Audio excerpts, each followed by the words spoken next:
Throughout the rise of fascism in Europe, the United States largely stayed isolationist and neutral. In fact, they passed neutrality acts during the early 1930s to try to keep themselves out of being pulled into another world war. But World War II is different than World War I. And in September of 1939, Hitler is going to invade Poland after the failed Munich Pact, and he had already taken Czechoslovakia. Many people were surprised by this because if he invaded Poland, that would give him a direct line into the Soviet Union.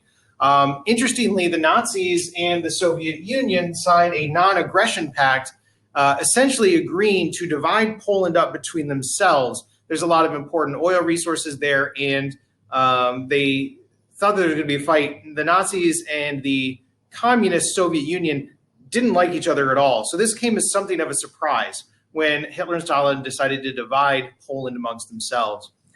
In response, September 1st, Hitler invades Poland. September 3rd, Britain and France both declare war on the Nazi Germany.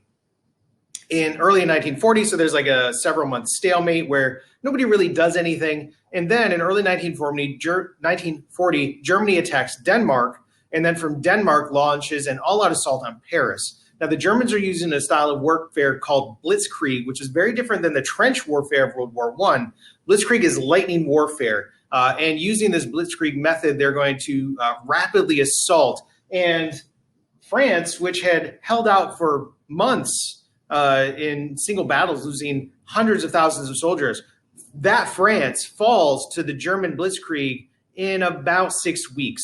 Paris is occupied, a puppet government is put up in France, and an allied friendly government in France runs away to Great Britain. So Germany now controls France, and the only one left standing to oppose Germany is Great Britain. And the United States is terrified because now Germany is actually a threat to invade the United States, right? So if they can get rid of the British Navy, there's nothing opposed to Germany invading and attacking the United States outside of that British system, that British military. So the United States, terrified of Germany could attack. The United States immediately decides, once France falls, to increase the size of its own army. It decides to build a whole slew of new airplanes, essentially making up a new air force.